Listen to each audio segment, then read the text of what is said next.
വെറും 4 ഇൻഗ്രീഡിയൻസ് വെച്ചിട്ട് bake ചെയ്യാതൊരു cake ഉണ്ടാക്കാൻ പറ്റുമല്ലോ. അടിപൊളിയല്ലേ? വാ ചെയ്ത് നോക്കാം.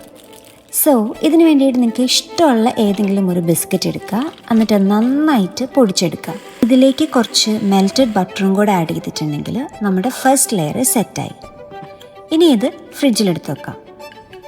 സെക്കൻഡ് ലെയറിന് വേണ്ടിയിട്ട് നമുക്ക് പനീർ വേണം. എൻ്റെ കയ്യിൽ പനീർ ഇല്ലായിരുന്നു, സോ ഞാൻ കുറച്ച് മിൽക്കിലേക്ക് ലെമൺ ജ്യൂസ് ആഡ് ചെയ്തിട്ട് പനീർ ഉണ്ടാക്കിയെടുത്തു.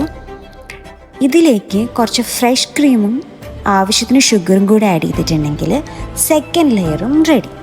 തേർഡ് ആൻഡ് ലാസ്റ്റ് ലെയറിന് വേണ്ടിയിട്ട് നമുക്ക് കുറച്ച് ചോക്ലേറ്റ് മെൽറ്റ് ചെയ്തെടുക്കാം. ഞാൻ എടുത്തേക്കുന്ന ഡയറി മിൽക്കാണ്. നിങ്ങൾക്ക് ഏത് ഹൈ ക്വാളിറ്റി ചോക്ലേറ്റ് വേണമെങ്കിലും യൂസ് ചെയ്യാം.